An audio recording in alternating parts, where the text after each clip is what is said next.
have a surprise for you. We're going to switch to the ceremony part of the DigiWorld Summit and switch to French for the occasion. Pour terminer cette matinée, nous allons donc procéder à une révélation fort attendue puisqu'elle concerne les startups lauréates du DigiWorld Awards. Pour ce faire, je vais avoir besoin de la présence de François Barraud sur scène, de la présence également de Jean-Dominique Seval et de David Monteau.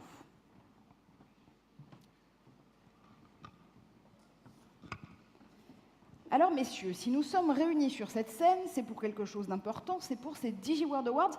Pourquoi avoir voulu encore créer une catégorie ou une remise de prix? D'abord, je voudrais remercier M. Bruno Lasserre et Sébastien Soriano pour leur brillante... Et c'est très bien de vous voir tous les deux, les uns à côté des autres, réunis. Et bravo pour votre anglais, et puis bravo Sébastien aussi, pour tout ce que vous faites pour notre écosystème. Alors, il y a beaucoup de prix, il y a beaucoup d'événements. Mais comme on l'a dit hier soir, nous, on s'inscrit dans la durée. C'est notre 37e événement. Et la paternité, d'ailleurs, de cet événement revient à Jean-Dominique Seval. Et l'idée étant de réunir un peu la diaspora numérique française et qu'on a pensé que la fédérer, parler d'elle, la mettre à l'honneur, était quelque chose de bien. Et une fois de plus, l'IDAT est en avance sur son temps. Et je suis sûr qu'il y aura d'autres prix organisés par d'autres, mais une fois de plus, on est les premiers. J'imagine. Alors Jean-Dominique, justement, comment s'est déroulé les choix d'abord de ces prix? Qui est-ce qu'on va récompenser dans une seconde? Comment est-ce que ça se classifie? On va avoir beaucoup de régions du monde différentes être primées dans un quart de seconde. Mais qui était éligible? Effectivement, on avait deux règles très strictes qu'on a appliquées. La première, c'était une start-up créée par un hors de France, voilà, qui n'a pas d'activité en France et surtout de division, de filiales en France. Puis la deuxième, c'est qu'au moins un des fondateurs soit français. Voilà. Et le challenge, était d'aller en trouver autant de projets montés en Afrique, en Asie, aux États-Unis, dans la Silicon Valley, mais on savait qu'on allait en trouver beaucoup. Le tout étant d'en trouver dans d'autres régions et surtout partout dans le monde. Donc la France, la French Tech à l'export, qui justement brille. David Monteux, on parle de French Tech. Je vous passe donc le micro. Comment est-ce que justement ces DigiWorld Awards, ils trouvent vraiment une place dans le dispositif French Tech à Montpellier? Eh bien, il résonne avec un des fondamentaux de ce qu'est cette initiative French Tech, qui est que la French Tech, eh bien, elle est déjà mondialisée et globale. Il y a des entrepreneurs français partout dans le monde qui sont venus créer ou développer des startups. Et c'est ce collectif-là qui constitue la French Tech et pour lequel on a effectivement créé cette initiative. Juste deux mots rapidement pour rappeler un peu ce qu'on fait et surtout cet écosystème, si j'arrive à zapper. Voilà. Juste le point de départ de tout ça, c'est que cet écosystème, ces startups, elles sont en pleine explosion. C'est un écosystème qui est en développement très très fort et avec une succession de réussites et notamment de leaders de marché qui sont en train d'émerger par le bouillonnement dont témoigne cet écosystème français, avec plein de réussites et plein de très bonnes nouvelles encore cette année en 2015, en termes en particulier de levée de fonds et de capacité à porter des projets très ambitieux pour créer des leaders mondiaux. J'ai donné quelques exemples ici, plutôt pour mémoire, mais c'est vraiment cette dimension d'accélération qui est la base et le point de départ de cette initiative. Et cette initiative, c'est une initiative du gouvernement, de l'État, c'est la politique publique impulsée, créée, mise en place par le gouvernement pour soutenir, pour être en appui du développement de ces startups, pour qu'elles deviennent et créer les conditions pour qu'effectivement explosent et des entreprises à très forte croissance, des grands leaders mondiaux émergent. Eh bien, c'est l'ambition de cette initiative qu'on a structurée, je ne vais pas la détailler là compte tenu du temps qu'on a, mais qu'on a structurée autour de trois grandes actions, trois ambitions. Fédérer l'écosystème, fédérer les startups où qu'elles soient en France et les écosystèmes en particulier en région. Et je dois dire que l'écosystème montpelliérain en particulier est extrêmement dynamique et on a fait la preuve et encore une fois cette année, puisque les nouvelles ont été très bonnes cette année pour l'écosystème montpelliérain. Et donc voilà, on a mis en place un réseau national de tous les écosystèmes de start-up pour créer ce collectif. Accélérer bien sûr, pour donner des moyens et créer les conditions du développement le plus rapide possible et surtout international le plus vite possible pour ces startups. Et puis le rayonnement, bien sûr, pour faire savoir que le talent et la qualité des startups françaises, des entrepreneurs, mais aussi accélérer leur développement international. Et pour ça, peut-être deux dispositifs que je voulais rappeler. Le premier, c'est un dispositif qui s'appelle le French Tech Ticket, qui vise à attirer dans notre pays, dans notre écosystème, des entrepreneurs du monde entier pour qu'ils viennent créer, développer, faire croître leur entreprise en France, éventuellement comme base ensuite pour l'Europe. Et ce dispositif, il a été initié à Paris pour le premier prototype, s'appelle donc French Tech Ticket. Et l'idée, c'est un grand concours mondial. Des entrepreneurs du monde entier peuvent y candidater. Les entrepreneurs retenus, c'est 100 par an, et bien bénéficient d'un visa, d'une aide financière, d'accompagnement, de mentorat par des entrepreneurs de l'écosystème, etc. Et aussi de l'aide administrative. Et donc ce dispositif, dès l'année prochaine, il sera étendu aux métropoles French Tech, donc sur l'ensemble du territoire et l'ensemble des écosystèmes français. Et on l'a expérimenté, on l'a lancé au printemps, et c'est déjà un élément de satisfaction pour nous, puisqu'il y a presque 1500 entrepreneurs du monde entier, plus de 90 pays qui ont candidaté. Pour à la fin, il n'y aura que 50 qui sont sélectionnés, une trentaine d'entrepreneurs, donc c'est extrêmement sélectif, mais on est en train de terminer la sélection et la qualité des entreprises nous impressionne, donc c'est un signe de l'intérêt pour la France et pour l'écosystème français qui se manifeste auprès des entrepreneurs du monde entier. Ok, Et deuxième dispositif, avant qu'on passe c'est justement à fini. cette remise de prix. C'est peut-être pour illustrer aussi la diaspora française, l'idée.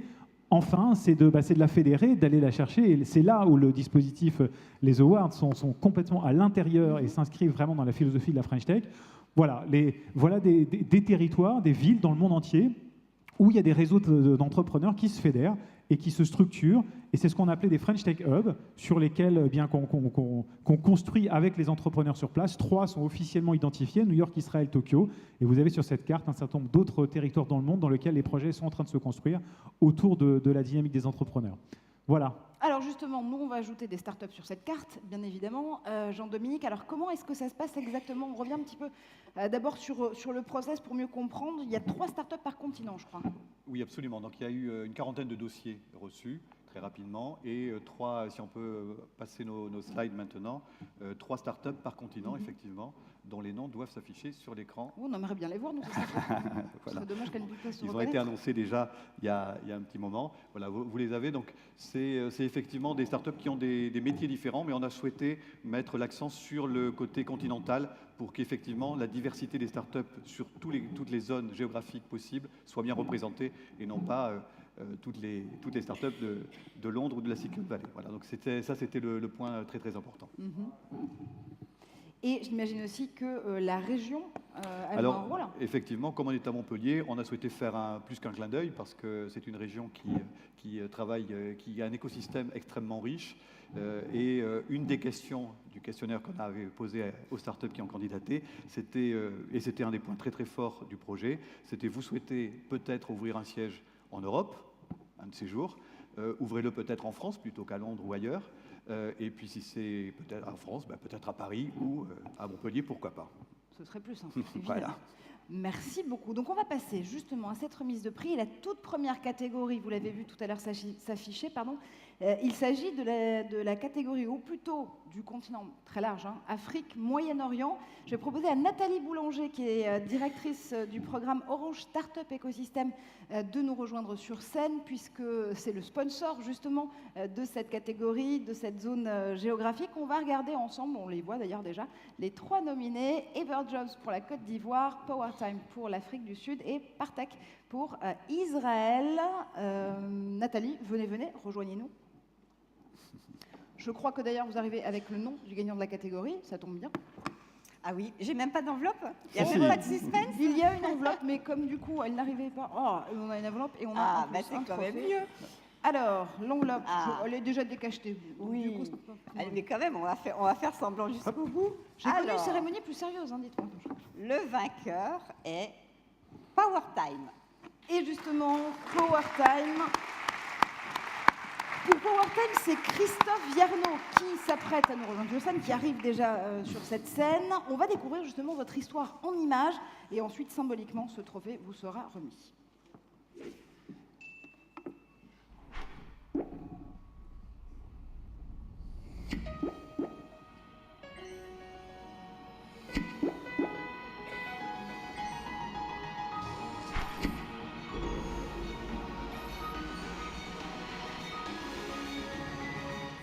Bonjour, je suis Sébastien Lacour, 35 ans, ingénieur de formation.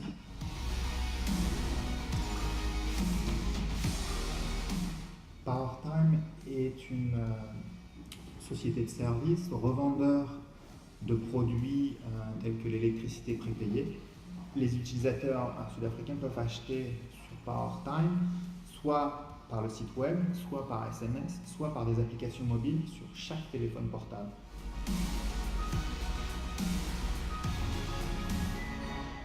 Les paiements en Afrique du Sud sont en train d'être révolutionnaires. Il y a de plus en plus de fournisseurs de services qui amènent des innovations et qui rendent ce processus de paiement plus facile, et également moins cher pour les commerçants. Et nous sommes particulièrement bien placés. Et donc c'est pour ça que nous avons créé PayGenius.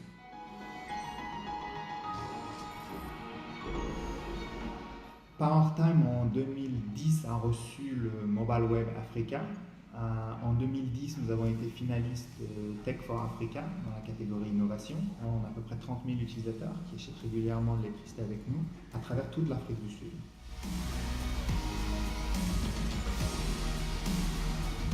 Un des grands objectifs pour nous, c'est de réutiliser ce qu'on a fait, à savoir la plateforme technologique, et de l'appliquer dans d'autres pays émergents ou des pays où l'électricité prépayée est utilisée.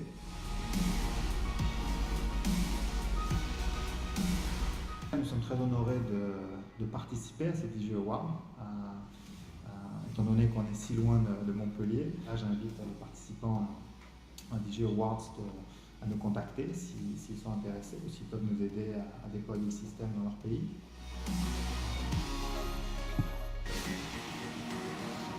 Encore merci au nom de toute l'équipe de PowerTime, un remerciement à notre équipe de développeurs, donc Métis Consulting.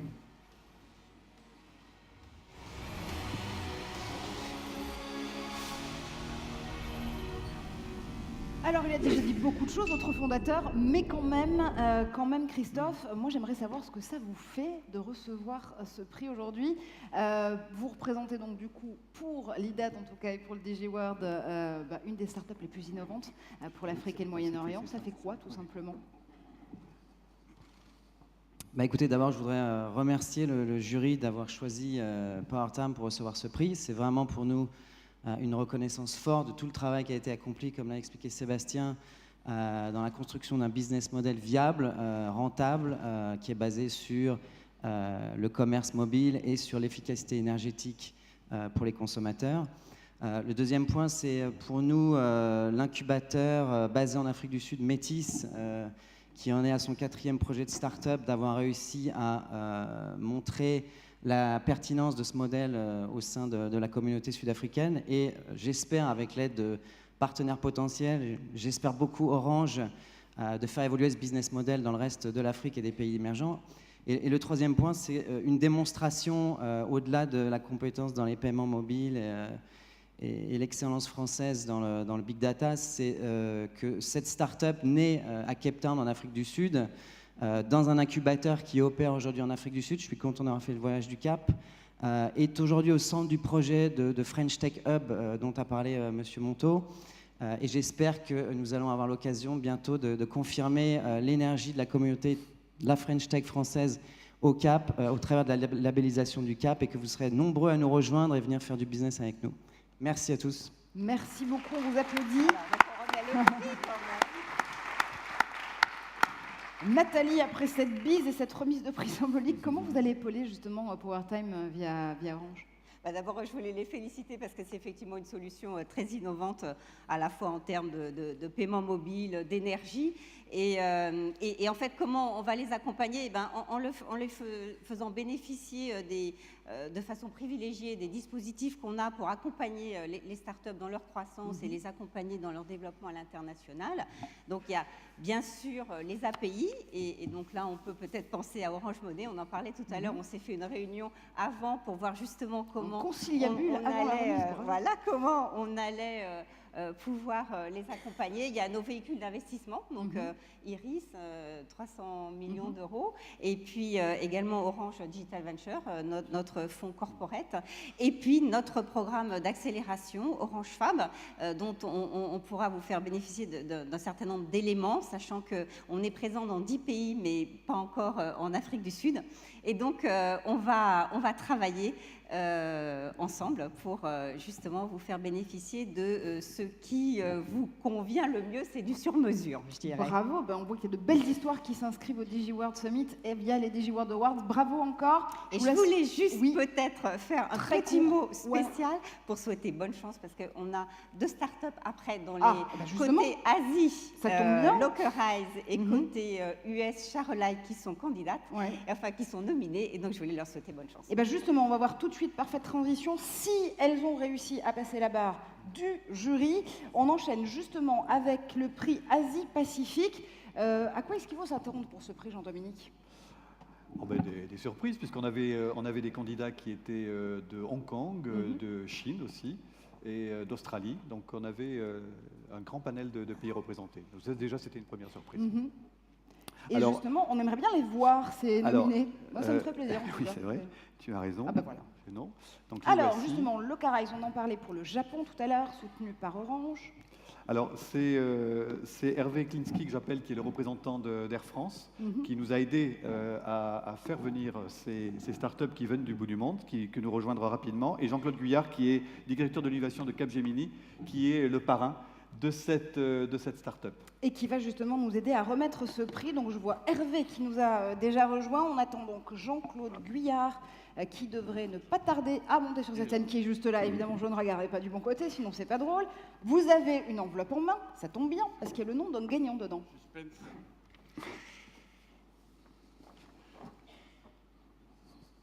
Le gagnant est Locarize. Ben voilà, Nathalie va être contente. Et pour recevoir justement ce prix, c'est Sébastien Béal, le CEO et cofondateur de Locarize, qui nous rejoint et on découvre tout de suite en images l'histoire de Locarize.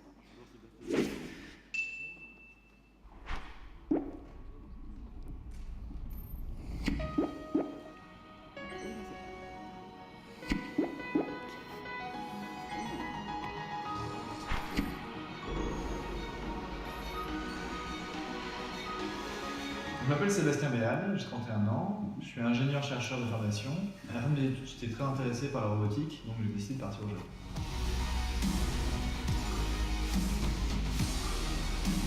Donc Locarize, c'est l'intégration des outils du e-commerce pour les magasins physiques.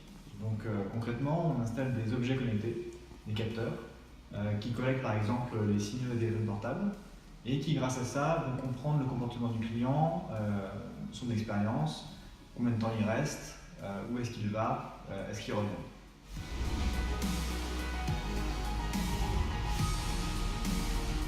Donc, au-dessus de données, on fournit des outils d'aide à la décision pour les différents métiers du retail.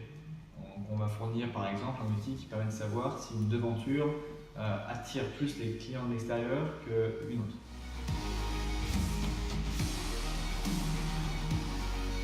Nous sommes le leader aujourd'hui au Japon. On arrive à se développer sur ce marché qui est quand même le deuxième plus gros marché du retail au monde.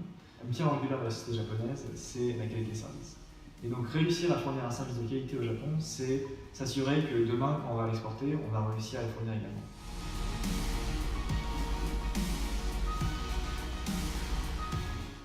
Donc pour nous, les étapes suivantes, c'est déjà de grossir sur le Japon, d'accompagner nos clients sur les autres pays d'Asie, notamment Singapour et Hong Kong, puis la Chine.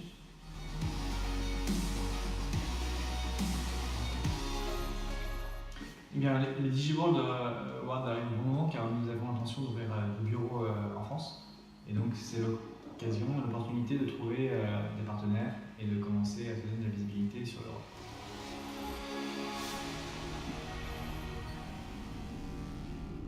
Et Sébastien, vous allez recevoir symboliquement ce prix. Donc pour la zone Asie-Pacifique, c'est donc Locarize qui remporte le DigiWorld Award cette année. Vous avez quasiment déjà tout dit, hein, vous avez vu en vidéo, mais une dernière réaction. Là, concrètement, ça fait quoi? On se dit que c'est un prix qui va permettre de pouvoir encore plus relever des défis pour Locarize et justement aller s'implanter dans les marchés dont vous parliez tout à l'heure? Alors oui, exactement. Je trouve que toute la dynamique autour des entrepreneurs français, que ce soit la French Tech, Orange Fab, auquel on a participé également, la BPI, tout ça, ça nous a en fait accéléré pour revenir en Europe. On ne pensait pas revenir après 3 ans, après seulement 3 ans d'existence dans un marché aussi lointain que l'Europe pour le Japon. Et en fait, ça va quand même se faire, et c'est grâce à des rencontres qu'on a faites lors de tous ces voyages, dans un sens ou dans l'autre, avec la France. Jean-Claude Huer, on a compris que Orange était déjà très aux côtés de Localize, mais comment est-ce que Capgemini va pouvoir encore plus venir les aider? Alors, Capgemini accueille beaucoup de startups au sein de ces labs d'innovation. On a une initiative en ce moment qu'on développe beaucoup qui s'appelle Applied Innovation Exchange, dans lequel ça sert de plateforme à nos startups, aux startups qu'on aide, pour les présenter à des clients, pour les faire grandir avec ces clients et les faire maturer. Donc, Capgemini peut être le nouveau partenaire de Localize en France. On est présent aussi au Japon, bien sûr, donc on va pouvoir travailler ensemble avec les nombreux clients que nous recevons au travers de toutes nos organisations d'innovation. Merci à tous les trois, bravo encore, je pense que vous pouvez les applaudir.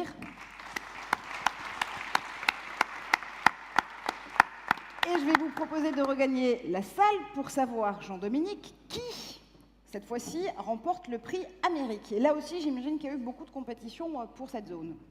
Oui, alors trois compagnies pour lesquelles on a eu un débat hyper serré, je veux dire, pendant le jury, très difficile. Entre Bijim, qu'on connaît à Montpellier parce que l'un des fondateurs était Keynote l'année dernière à Montpellier, il est parmi nous aujourd'hui. Montage Studio, qui est aussi parmi nous aujourd'hui, et Share-alike. Voilà. Donc voilà les trois nommés pour cette catégorie. Et je crois que c'est un représentant d'Accenture qui va nous rejoindre sur scène, justement. Voilà, c'est Pascal Delorme qui va nous rejoindre, qui est marketing directeur Digital France. Absolument. Et qui va nous rejoindre. Il arrive. Pendant ce temps-là, peut-être qu'on peut aller chercher une enveloppe et un trophée. Oui. Ce sera pratique pour pouvoir le remettre après.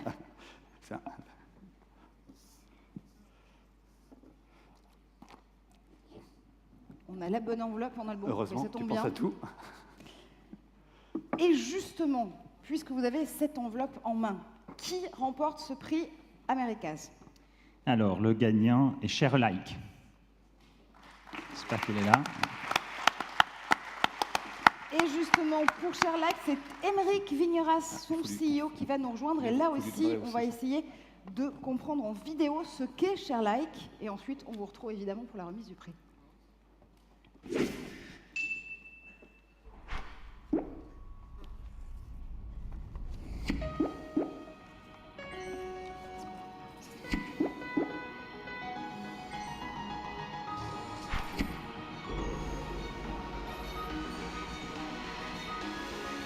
Bonjour, je m'appelle Émeric Vigneras, j'ai 45 ans, je vis à Boston depuis 6 ans et Share-alike est la 3e entreprise que je crée.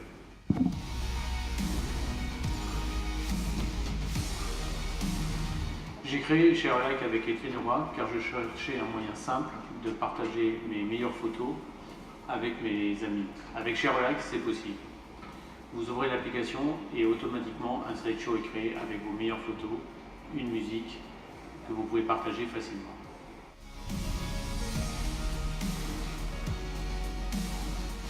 La sélection automatique des meilleures images a un côté magique pour beaucoup de gens. Nous avons développé nos propres algorithmes de sélection d'images. Nous avons également un moteur de machine learning pour que cette sélection s'adapte à vos goûts.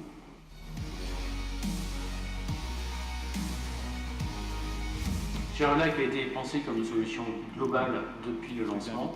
Nous sommes présents dans 250 pays sur 270 dans le monde. Share-alike, c'est une équipe de 7 personnes réparties entre Boston, San Francisco et l'Europe. Nous avons lancé l'application en février 2015. Elle a connu immédiatement un grand succès. 900 000 personnes ont téléchargé l'application iOS et ont transformé 20 millions de photos en slideshow. Nous avons levé 1,9 million de dollars auprès de Brega Capital et de Business Angels.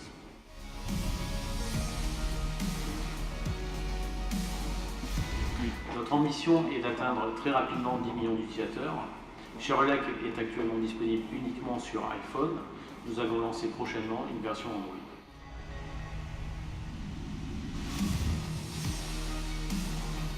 Je voudrais remercier le jury des DigiWorld Awards de nous avoir sélectionnés.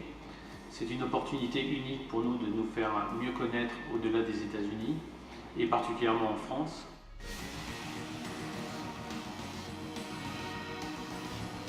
Vous aussi partagez vos photos en slideshow, téléchargez Share-alike, en un clic, c'est fait.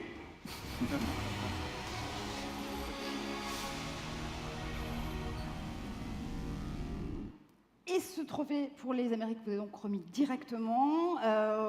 Bravo à vous. Donc on peut télécharger directement ShareLike en un clic, jusque-là tout va bien, sauf si il faut avoir un iPhone. Sinon, pour la version Android, on espère que ce prix va vous aider à développer du coup la version Android, peut-être Windows Phone aussi éventuellement pour être totalement œcuménique. Alors Windows Phone, pas tout de suite, mais Android dès le mois prochain, et restez tuned, comme on dit, il y a une annonce qui va arriver bientôt avec un grand partenaire international pour ce lancement. Je voulais d'abord remercier le jury de nous avoir sélectionnés. On est une entreprise créée par 2 entrepreneurs français et on n'est pas dans la Silicon Valley. Je sais, c'est dingue, on est fous, mais on est à Boston. J'ai l'impression qu'il y a des entrepreneurs fous qui sont à Montpellier. Nous sommes à Boston. Donc encore une fois, la French Tech s'exporte. Elle ne s'exporte pas que dans la vallée. Elle s'exporte partout aux États-Unis et les communautés tech sont très actives, non pas uniquement dans la Silicon Valley. Je voulais aussi profiter d'être sur scène pour vous faire une annonce. On lance ce matin un nouveau service en France en partenariat avec Orange. Donc téléchargez ShareLike sur iPhone, désolé. Ouvrez l'application et vous pourrez instantanément connecter votre cloud. Orange, récupérer l'ensemble de vos photos et bénéficier de tous nos automatismes de sélection automatique d'images et de création de slideshows automatiques. Voilà, donc on lance ça ce matin et eh bien, on est ravis de pouvoir l'annoncer Bon, ici. on va tester pour ceux qui ont le cloud d'Orange et j'imagine qu'ils le testeront à la sortie de cette salle. Absolument. Comment est-ce qu'Accenture justement va épauler ShareLike? Parce qu'on a bien compris qu'Orange épaulait beaucoup de startups, mais du coup, comment est-ce que vous particulièrement vous allez pouvoir le faire? Déjà, je suis ravi du vainqueur parce que je pense qu'on a eu une longue discussion hier, mais c'est une offre, en fait, une appli croisée du contenu et des réseaux sociaux. Donc, on a l'espoir que ce soit une licorne, en tout cas une start-up de croissance. On va faire 2 choses chez Accenture. La première, c'est... On vous souhaite d'être une licorne en tout cas, parce que... Il faut être ambitieux, je ne sais plus, quelqu'un a dit rêver et être ambitieux. Donc le premier élément, c'est notre réseau d'open innovation. On est une boîte globale, donc on a des présences dans plusieurs pays. Donc ShareLike va rejoindre ce réseau avec une contribution essentielle d'Accenture autour de la go-to-market, notre capacité à mettre en contact ShareLike avec des grands clients qui sont les nôtres.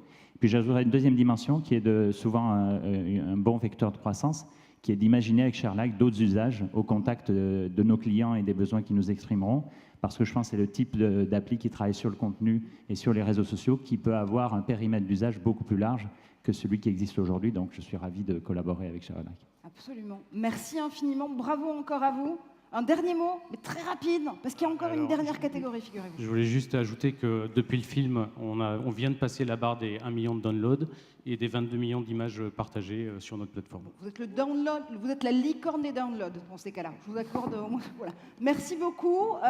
Et justement, dernier prix, last but not least, le coup de cœur du jury. Fallait-il encore un coup de cœur après ces 3 magnifiques startups déjà décorées?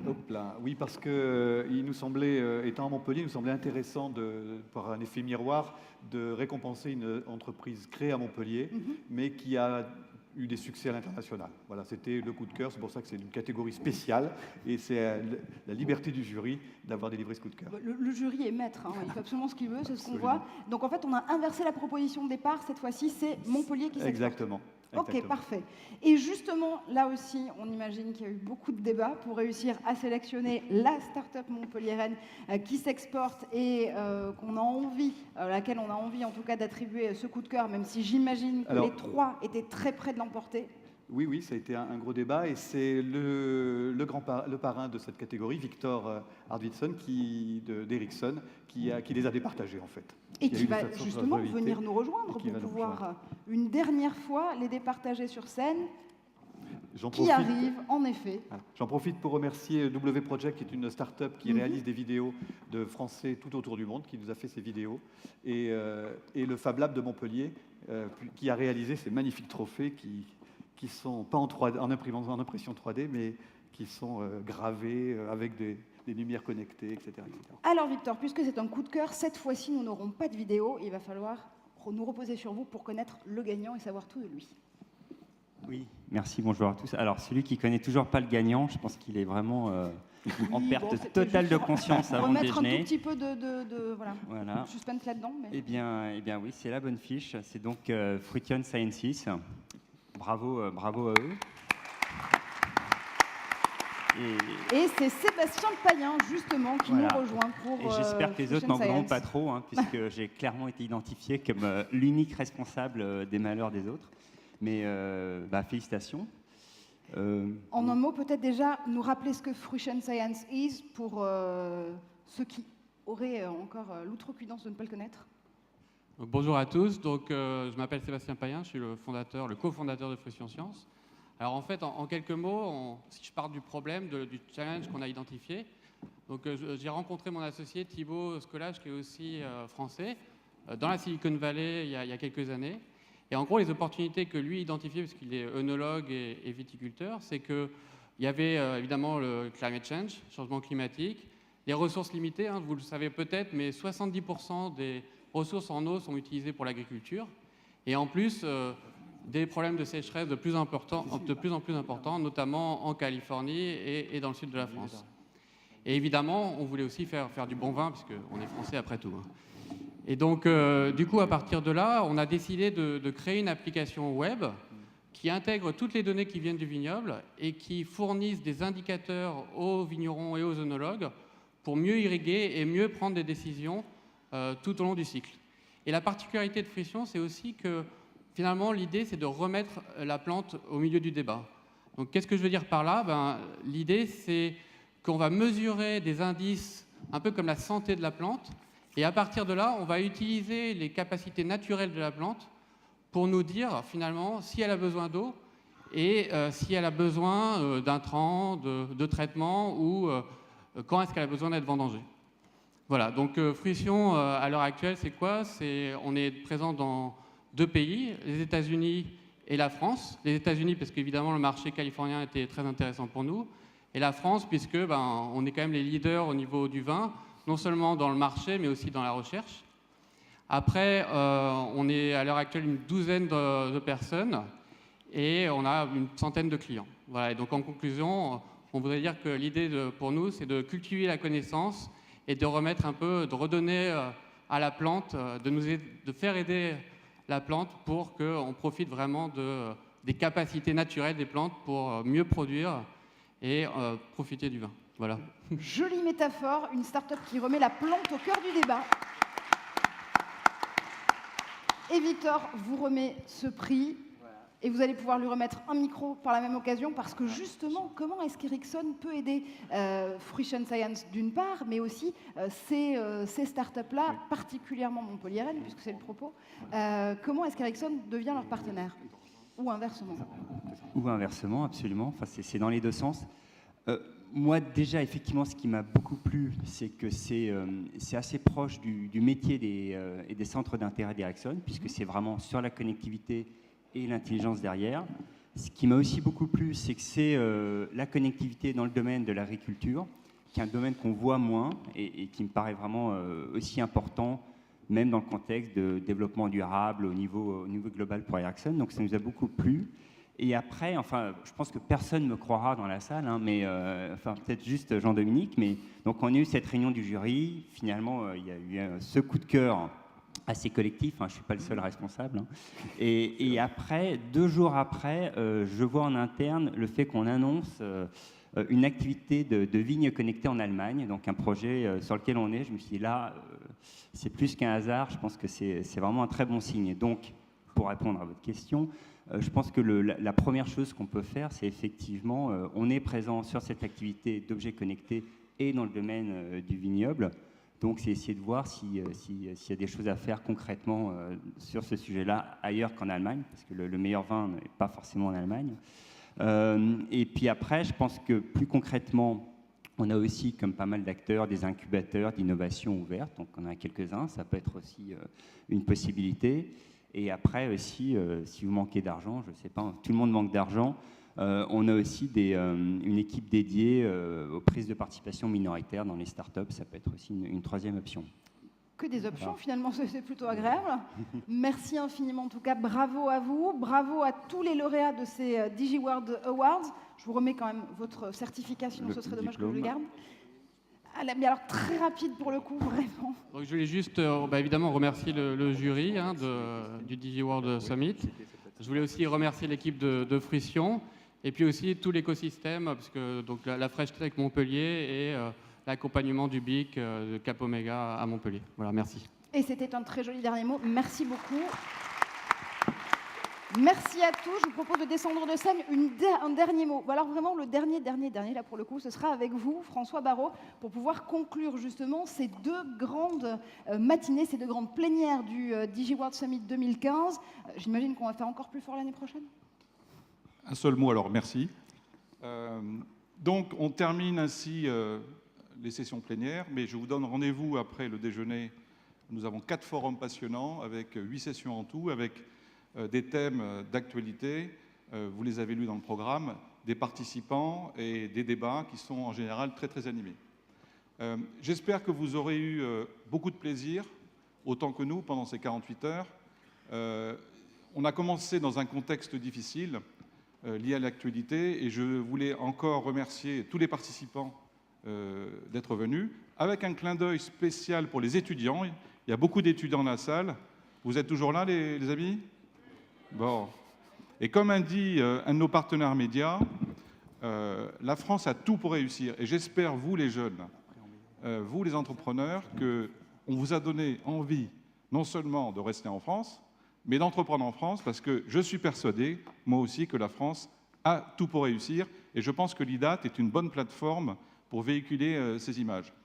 J'aimerais aussi remercier tous les speakers qui se sont déplacés de très loin. J'aimerais aussi remercier les pouvoirs publics. Nous avons 2 représentants prestigieux avec nous. Les pouvoirs publics européens, bien sûr, régionaux, départementaux, la ville, le French Tech. Et je suis très content de voir toute cette dynamique autour de l'entrepreneuriat. Et le coq gaulois est en train de se réveiller. Et j'en suis très très fier. Alors, il y a des rendez-vous incontournables. D'abord, tous nos petits déjeuners, hein, on en fait 33 par an. Je vous encourage à venir à Bruxelles, Paris et Londres. On a déjà pris date pour le lancement du DigiWorld le 14 juin. Ça va être une fête magnifique avec des invités prestigieux. Et le 16 et 18 novembre, comme tu l'as dit Marjorie, on va essayer de faire encore mieux, mais ça va être difficile. J'aimerais enfin remercier toute l'équipe IDAT, donc Jean-Dominique Séval, et un grand merci et bravo à Maxime et Christine qui se sont donnés corps et âme depuis plusieurs semaines et plusieurs nuits d'affilée. Et puis bien sûr, merci Marjorie pour ton sourire, ton professionnalisme et d'avoir illuminé de tes compétences ce forum. Plus ce serait trop. Moi, je vais juste rajouter un merci pour la DigiTeam qui s'est démenée sur Twitter pour faire monter les hashtags tout au long de ces 2 matinées. Bravo à vous. Je suis désolée, j'ai pas pu en relayer beaucoup. Pourtant, il y avait des réactions très drôles. Mais elles seront toutes du coup répertoriées sur le live tweet et puis avec le hashtag DWS15, vous pouvez toutes les retrouver. Il y avait des réactions passionnantes. Et puis, comme je le dis souvent après un forum, j'espère que, comme moi, vous repartirez avec de l'espoir, des idées et plein de nouveaux amis. Merci. Au revoir.